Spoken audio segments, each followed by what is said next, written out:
Hello, and welcome to the Hamumu Halloween Home Horror Hoedown. The podcast where we watch 31 horror movies throughout the hallowed month of October. Ranging from the critically acclaimed to film school projects gone gruesomely awry. And we take them all way too seriously. I'm your host, Mike Hummel. And I'm your host, Sully Hummel.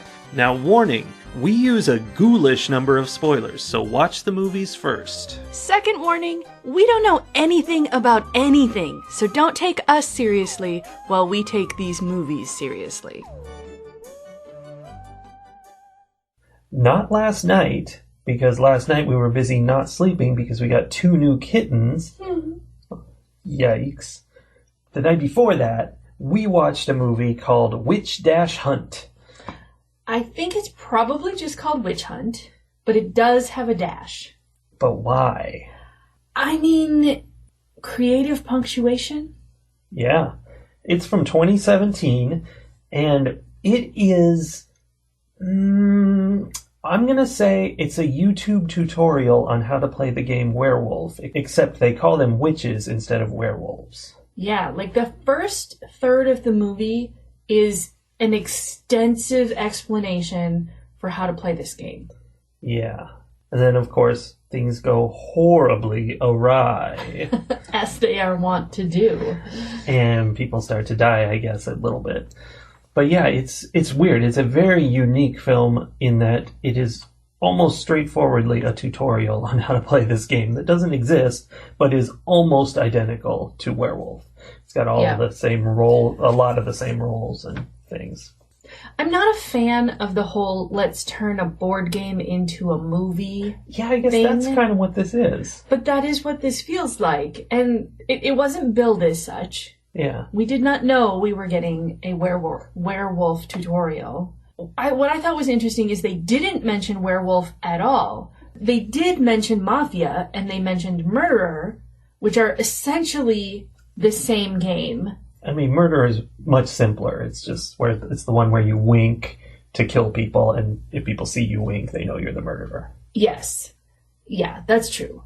It was confusing to me that they didn't mention the game that, like even the recording was almost exactly the same as the recording that we listen to when we play Werewolf. The one we play is One Night Ultimate Werewolf, and it comes with like an app that plays audio, which is almost this exact audio, except not nearly as fast, because I guess for the sake of the movie, they were speeding it up, and they'd be like, Faithful, open your eyes. Witch, go look at all the cards. Like, that would never work. No, I'm grateful that they did not have us play it in real time. Yeah. What they did, however, do is have us stare at the face of one character for the entire round of the game. So for a minute and a half straight, we would just be staring at this one person with her eyes closed. Yeah, and eventually stuff happened during that, but not for several rounds. So the first 3 rounds were like that, where it was very much focused on one character and what her role was and what she was accused of and whatnot. The subsequent rounds, they weren't really even playing anymore. Yeah. Well, it was kind of fun how the very last round, they were kind of doing the same thing, but it was in real life. They were all standing there, magically having weapons in their hands in the space of a tenth of a second. That was the weirdest thing. Just suddenly. Was that the weirdest thing? There was a very weird things. Yeah, but like they were all sitting there. I think they showed one of them seeing a knife nearby. Yes. And then the very next shot, she's holding a knife, someone else has a hammer, someone's got a fire poker. Mm-hmm. It was really weird. But that round was like the game, except in reality. They were actually wondering which of them was really a witch and we're going to kill them. Right. If I were to tell you that this movie reminded me of a cross between #horror and One Cut of the Dead, wow, would you know why? I can see some things in there. I don't know. That's pretty weird. Well, the #horror is that it was terrible. It was terrible. Especially at the beginning. There's a lot of weirdness about this. I'm not quite sure whether to put it in terrible because of how strange it was. It did so many weird and unique things that I almost think it had good parts in a way. That's where the one cut of the dead piece comes in. Because the beginning of that movie, if you were watching that thinking this is what it is, you'd be like, this is a terrible movie. Why are we watching this? And I feel like that's the connection with this one is at the beginning, I was already thinking like, oh, this movie's going to get a 1, maybe even a 0, depending on where things go. Like, it is so bad. Yeah, it looks and feels like just really low budget, junky stuff, like Anna that we talked about so many times, and like flat, stilted dialogue. Yeah, the characters are like just everything about it. But then it gets a little interesting, and I'm like, weird things. Okay. This was after we're giving you this board game tutorial. Like, through that whole part, I was like, oh, this is not okay. Like, no. I didn't feel the same because I felt like, why are they doing this? What are we getting here? There's something to this. And there really wasn't a lot to it, but they were setting up something. That's the thing. At that point, I didn't trust that they were setting up something. I felt like this was just a way for them to fill time and have a full-length movie. I think it's quite possible, because that whole thing could have been covered in 2 minutes. She had already summarized the game before they played the tape, like basically reading the entire instruction manual. Okay, but when they played the tape to read the instruction manual, which the tape was this voice going over all the rules of the game, and it literally listed what every role in the game does. There's showed like a card, gave a description of them. Yeah, the movie got in on it and turned it into like one of those Hasbro commercials of everybody sitting around the board, laughing and having a good time and sticking their hands up in the air and going, yeah! Having exasperated looks on their faces. I think you're the bad one! Which was very, very strange because it made it look like they were playing the game and we were learning about the game. Like things were moving forward. It looked like the movie was happening. And then you get to the end of the instructions and they're like, so should we play round 1? Yeah. It's so weird because one of the characters, Mary, was a snarky, nasty woman. Wow. Like, she didn't like anything. But during that little tutorial piece, she was having fun. She was like, woo, let's do this. Oh, you. And all of that. And then as soon as it ended, she's like, ugh, this game. Yeah. Which, when you point out that it's like a board game commercial, I think I get it. Like, that makes sense. Yeah. But in the context of the movie, it didn't make sense. Well, let me tell you a secret about it. Okay. You probably didn't know this, and our listeners definitely don't know this if they haven't watched the movie. But say you've watched the whole movie. Uh-huh. Then you go back to that scene and you go, oh, this scene is actually taking place the night before, and Susanna is practicing with specters of everybody involved. Oh my God. Are you joking about that? Yes. Because I think you might be right. I don't know. It seems pretty weird that would be inserted right there. But it's a funny idea. It's an excellent idea. I don't know if they were doing it that way on purpose or not, but that's now headcanon for me. Yeah, so going forward in this whole review, you should know that a major tentpole of this entire movie is the idea that Susanna is capable. She's a witch, and spoilers, that's the end of the movie. The end. She's a witch, and she is capable of making fake people. Like, she projects parts of her soul. Yeah, but they're parts of her soul, except they're other people. Like, they look like someone else. They act however she wants, and they're just fake people. She's in control of them, though. Because one of the things she talks about is how it feels to pretend to be somebody else. Yeah. Which was interesting. So the beginning was terrible. Yeah. And then they stopped doing that, and they started, the drama started to happen. And we start to, unearth the background story that these girls had been at a preschool run by someone who was, doing satanic rituals on them. It's all very interesting, right? We start learning this stuff, and I'm like, ooh, okay, so there is a story here. Yeah. And then it goes from mildly interesting to absolutely absurd.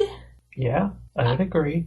Surreal. That's part of what was tricky about this movie. And like I said, I'm not sure it fits in terrible because I had this hard time where a lot of the lines in the movie are really funny and intentionally funny. But the way the movie presents itself, I don't think it's a comedy. I don't think they're trying to make it funny overall. But at the same time, there's a lot of straight up, not just jokes, but like ridiculous scenarios. Like the stuff that's happening wouldn't happen in real life. It's just silly. It's like a comedy. And I can't really figure out what tone they were actually going for. This is the first time I've written down quotes this month. I wrote down several. Ooh, okay. What quotes did you write down? Well, because I didn't write down any. That's weird. You missed some good stuff. First of all, one of the women tries to leave the house, and instantly a noose is around her neck, magically out of the sky, and she's being strangled by it somehow, even though it's connected to nothing. And they get it off of her, and I think it's Susanna goes, "Oh, I'm going to go get some ice for that." And they're like, "What? Why would you get ice?" Her response is, "I'm not going to not ice it." Which I loved. I'm not going to not ice it. Yeah. Did you notice that the noose that grabbed Rebecca was the same as the image of the noose on the back of the cards? Oh, I noticed there was that on the cards. Yeah, I see. Okay, what else? Well, I also wrote, "This party isn't going how I thought it would," which was pretty funny in context, even though it's not really a joke. It's just like, people were like getting killed, and she's like, "It's not how I thought it was going to go." Yeah. And this is when you thought she was still just a type A party planner person. Yeah, who needed everyone to be happy, as we were clearly told at the beginning of the movie. That was a whole character development by the exposition issue. Twins. Yeah, there's this whole thing where there are people outside of the party, before the party, doing like dossiers on all the people who are going to play, and they're explaining to us all the personality traits we should be picking up from the characters themselves. Right. Which, once you realize that the one, because they work at this publishing company, because the idea is that they're trying to get a book based on this experience the girls had when they were preschoolers, without realizing that the experience the girls had that made them famous didn't happen. It was all made up when they were 4 or 5 years old. I don't know if they didn't know that. I'm not sure, because that was like a whole thing about how it came out later that it was fake. Was there? Because they were talking the whole time about how that they don't feel guilty, and like it was still a big secret and that nobody could know. Maybe I'm wrong, but I felt I'm not sure. I felt like these 4 girls had this secret that this traumatic thing that had happened to them didn't really happen, and that this whole trial happened and everything because the one girl, she did have a bad life, like she was being beaten by somebody or something like that, but then they turned it into this idea that their preschool teacher was a satanic cultist. Anyway, the publishing company wants to get dirt on these girls so that they can make a book. And when you realize at the end that at least one of the women who's giving all this exposition and telling us exactly how all of these characters go and how they can be manipulated is actually the projected soul of Susanna. And possibly both of them, because she definitely liked to project multiple people and have ongoing conversations with herself. Yeah. I mean, that was part of the, comedy of it. She was wacky. Yeah. The end where she finally lets, 2 of them are dead, 2 of them she lets go, and then she just hangs out at this house that doesn't belong to her.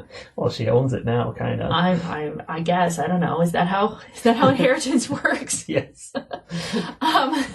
But she just hangs out at this house, and she projects living versions of the 2 girls that she killed, only they're totally okay with the fact that she killed them, and they're just going to hang out and have a movie night together. Because she's inventing what they're doing. Right. Yeah, so at the end of the movie, she is being really silly. She reveals she's the witch, and she's got everybody badly injured except the ones that are dead. And she's doing her monologue, but she lets loose with her personality, which is just a goofball. Yep. And at one point, one of the other quotes I wrote, she had picked up the knife or whatever tool had stabbed Alice, and she's looking at it and there's blood on it, and she's touching it, and she goes, "Alice, this is the inside of you." I think that was my favorite line in the whole movie, and it has nothing to do with the movie. That's what she was like. She was really goofy. In fact, the only character throughout the whole movie that feels like a real person is her. Wait. Once she reveals what she's been doing and who she is, which... Yeah. Is there a possibility that nobody else was ever there, that it was just her and her astral projections playing that game? Who knows? That'd be kind of weird. That's kind of like Braid, where she's reliving this night over and over. Or maybe this is the practice run, and the next night she's going to have the real girls come. I'm going to tell her it's probably not going to go the way she imagines it went. No, since that made no sense. No. Yeah, it went from a movie I detested to a movie I liked despite myself. Like, I didn't want to like it, but I did. Well, there's so many kind of conflicting elements to the movie. The way it was, like, kind of badly done, but funny, but trying to be serious.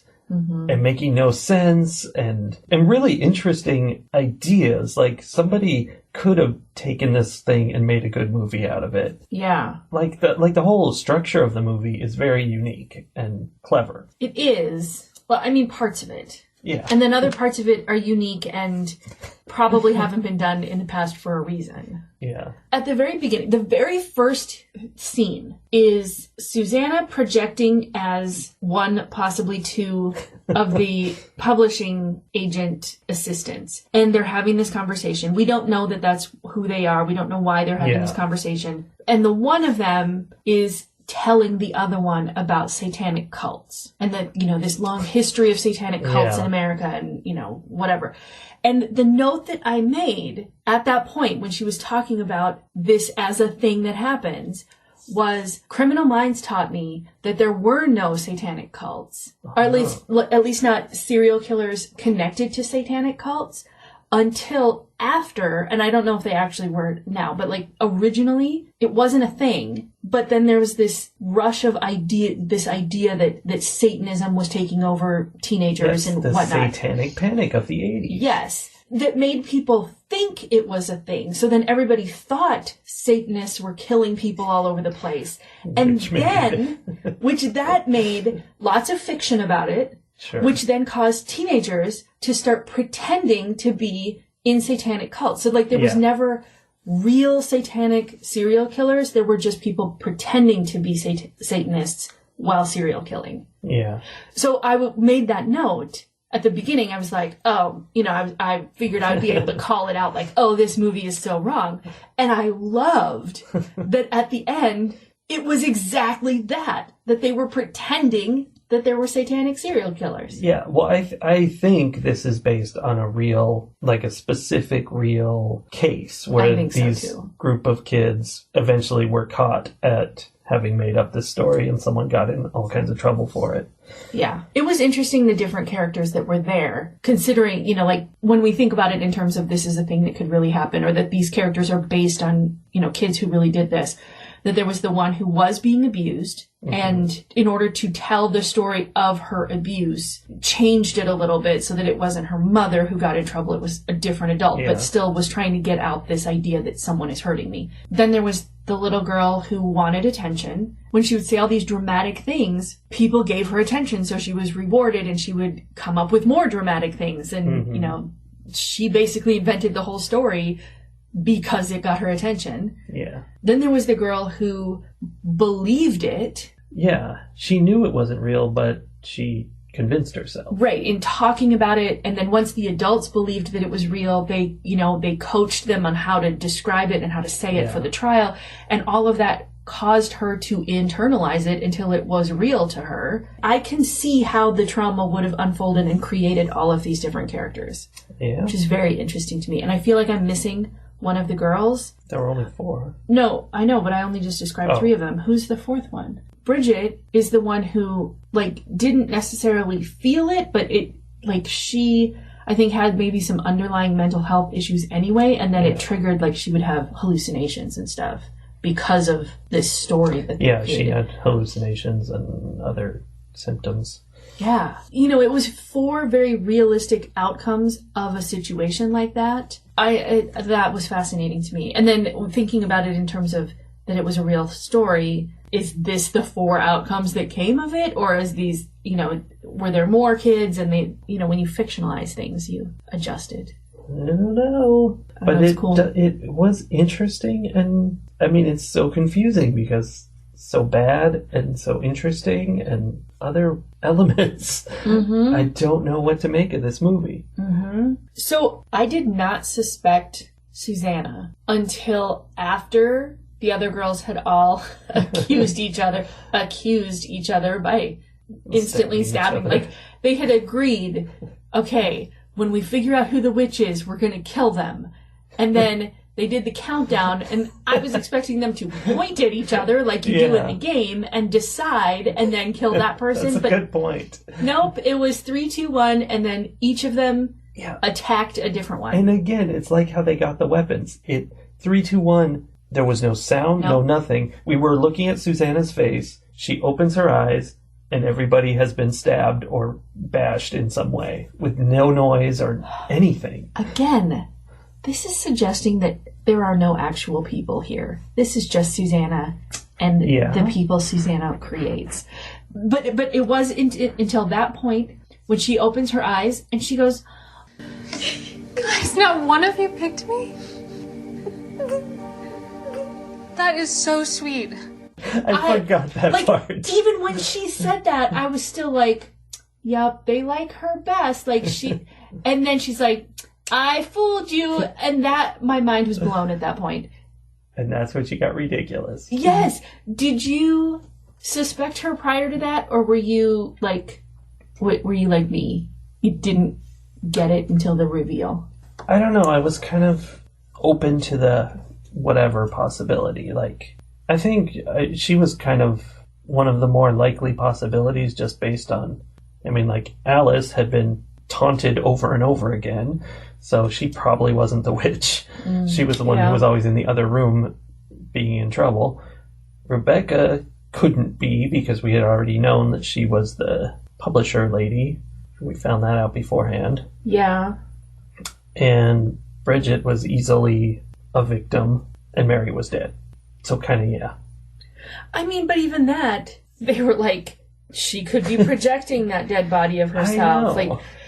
Like, the whole thing, and the fact that Bridget managed to accidentally, I don't know, she managed to figure it out, basically, the whole projection thing, even though, like, well, why? She why said did she come had up with researched that? I forget why, but... Okay, I am more and more and more convinced that none of them were actually there, which explains why all the rest of them are so, like, are such exaggerated caricatures of themselves. Like, Mary doesn't like the game and is a little standoffish and whatever, but literally she did nothing but roll her eyes and, like, sarcastically drink wine all night long. Yes, she was really nasty. And Bridget went from fine to fawning over the publishing agent to having a complete mental breakdown, like, so quickly. Yeah. I mean, what's funny is that you're crafting this deeply well thought out movie when the other possible answer is that it's a bad movie, which would explain all those same things. It's true. And what's funny is we often find bad movies disguised as movies that are just too smart for us to understand, right? That's a common thing. It's very rare that we find movies that we think are ridiculous and poorly designed, but then the more we dig into them, the more we're like, oh, wait, I think I'm just not smart enough for this movie. That is not a statement I expected to say about this particular film. Yeah, I don't know if I can get on board with that. I think the other answer is more plausible. It kind of reminds me of The Current Occupant, which is more likely. That a bad movie could wake up one day being good, or that a good movie is terrible. Yeah. I mean, even if it is too smart for me, there were some mistakes made in the making of it. Yeah. Which then made it seem like it was bad. That's part of the insidious nature of your claim, is that this is a real low-budget, indie kind of thing. So sure, it could have been a very creative, original idea that somebody spent years thinking through very carefully. Mm-hmm. And, could never get it made through official channels and just made their dumb little movie that was really deep to them. Which, that's a thing that happens. I mean, I don't even know about really deep to them, but clever. Like, there's a clever... Yeah. If we say this is what they were trying to do, I feel like this is a clever premise. I feel like there's a lot to like about this idea. And I would thumbs up, like, yay, nice job. I'm sorry that nobody could see your vision and give you the support to make it work the way it should work. But like you said, there's also the alternative possibility that is, Bad Ben has a vision too. Yeah. Oh man, and that first movie was good, and then he just ran it into the ground. See, again, it wasn't good, but there was a thing there. There was a gem hidden in the nastiness. Yeah. And this definitely, the gem is bigger in this one, I think. True or not, I am going to leave this movie believing that it was clever. I choose to believe that. Even though it featured two people who thought, well, only one was really a person, who thought that you could go take a shower in the middle of a party without people noticing. Yes. Okay. I even said that. I'm like, okay, you think you're being sneaky enough for your little tryst, Yeah. but your hair is going to be wet after this shower. But A, one of those people didn't exist. True. It was a projection. And B, the other one was bewitched and wouldn't have been thinking those sorts of things through. I mean, I don't know. I never saw any evidence that Susanna's powers extended beyond making fake people. I don't know about bewitching, despite the term. Well, she said, okay, here's where we run into a little difficulty. Mm-hmm. Because she said that she had been bewitching them for weeks. Like, that she got them to the house. She did. She's like, you didn't wonder why you showed up here with no purse and no phone? Oh, that's right. That was part of her fun monologue. Yeah, where she was basically like, you guys are so dumb. It was pretty good. So either she so many has good that things ability. In this movie. Either she has that ability, or both of the people who wandered off into that room were projections. Yeah. And she doesn't have that ability, so she didn't need to bewitch Alice at all because Alice wasn't really there. No, I'll go with she bewitches them because she discussed it, and she made it very clear that becoming a witch is really easy, guys. Oh, yeah. She's psych. Also, it is not that hard to become a witch. I'm, really good at it. And she even, she went from being very much a person I kind of related to, where she was very anxious about everything being just right, and can I get you guys drinks? Yeah. I just want this party to go well, to someone who would say, and becoming a witch is so easy. Total personality change. That's acting solely. Well, yeah. I thought that the girls were all very mediocre actors, but if they were all... projections. If they were all acting like projections pretending to be people, they actually nailed it. That's pushing your theory to its limit. No. They're so good that they were able to be like, okay, I have this character, but now I have to add on the layer that this isn't the actual character. It's what this other person imagines the character to be. Yeah. So I have a well-rounded character, but then I have to strip away some of the well-roundedness because nobody truly knows anybody else. So true. I'm telling you, there is so much to this movie. Also, Susanna she played the type A personality poorly, but then if that's not really her personality, it explains it. Yeah. There's explanations for everything. This movie has bewitched me. It really has. I'm very intrigued by that. Yeah. I also identified with one of the characters in this movie, Alice, because she ran into this situation that is so close to home. They're playing this werewolf game, and she thought something had happened. She was like, you're the person who's the witch. And she was wrong. and someone else had the information to prove that. And so they were all like, oh my gosh, Alice is lying. And she's sitting there going, no, guys, really, this makes sense. And they're all, no, you're a liar. And they're pointing at her, and she's trying to defend herself, and everything she did made her look worse. Yep. That's my life. I'm not a good liar, but I also, when I get accused of lying or something, you immediately start acting like you're lying about something. I get very, like, I giggle. I'm like, gee, and and so I have never heard the word "gee" come out of your mouth in a real context.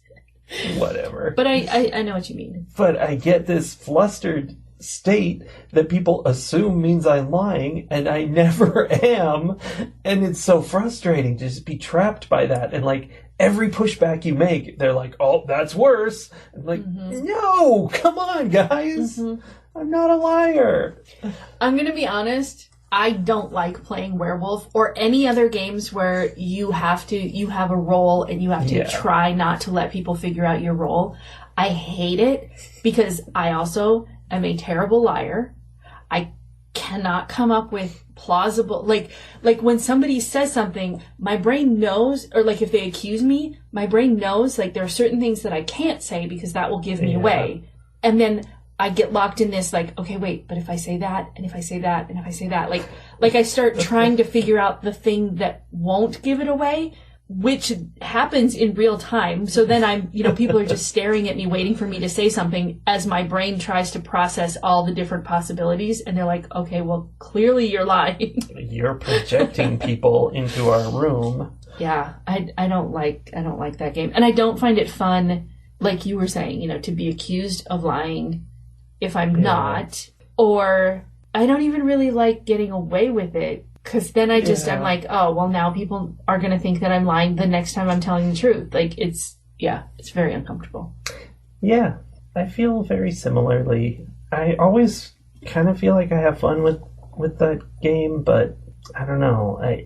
I'm always super relieved the second I look at my card and see that I'm not one of the bad people. I'm like, all right, I don't have to lie. I'll just say what I can figure out, and it's a puzzle. It's not a scheme.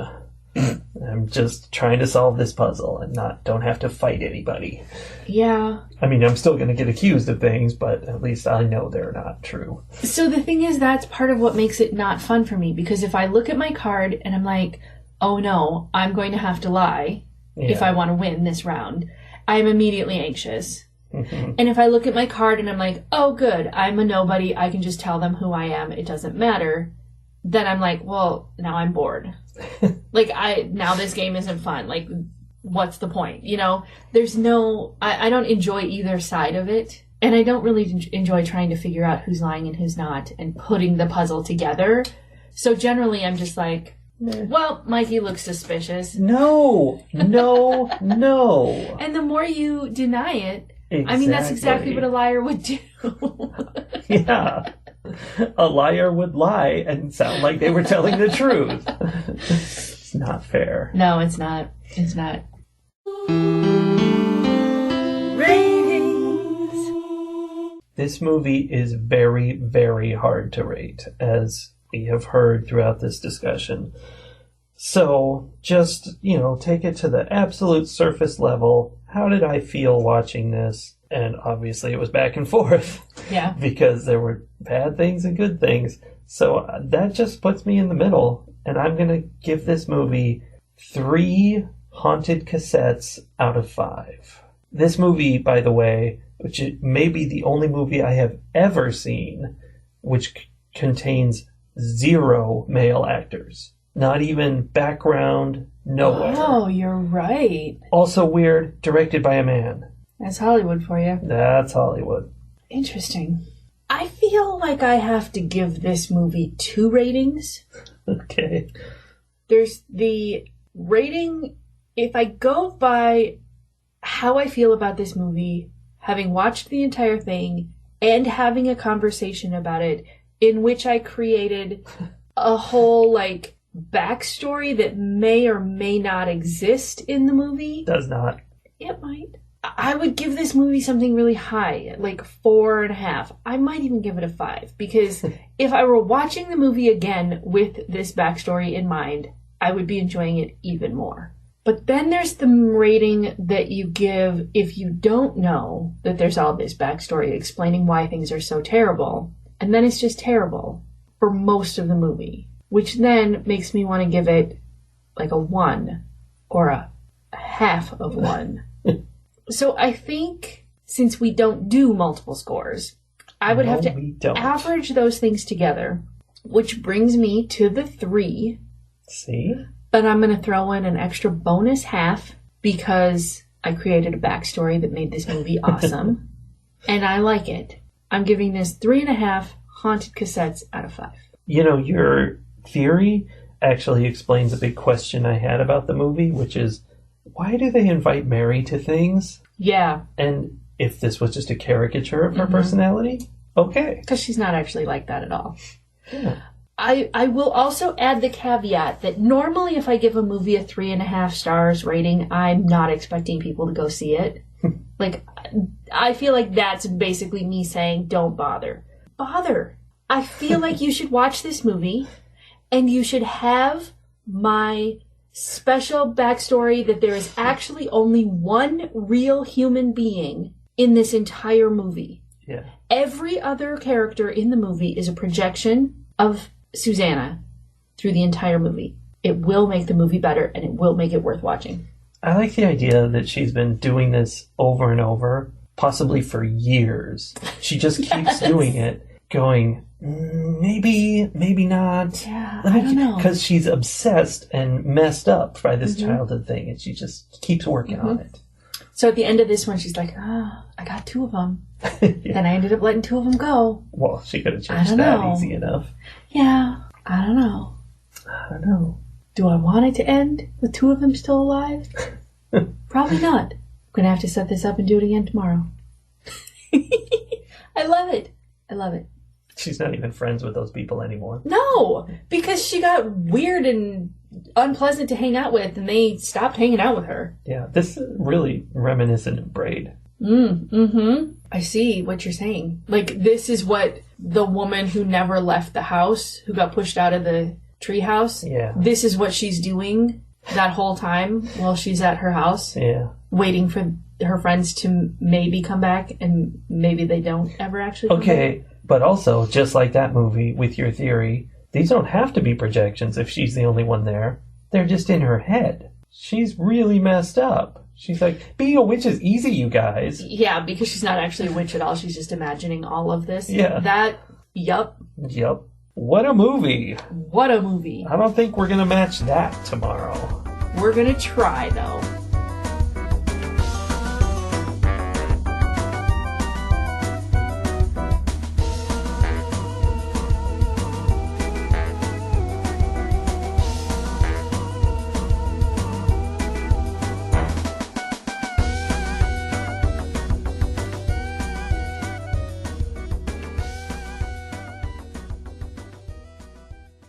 I used to imagine at the end of a party, everyone's winding down and gathering around the piano, singing and laughing. It's just like that idea. You know, I have a gong in my apartment. Same reasoning exactly.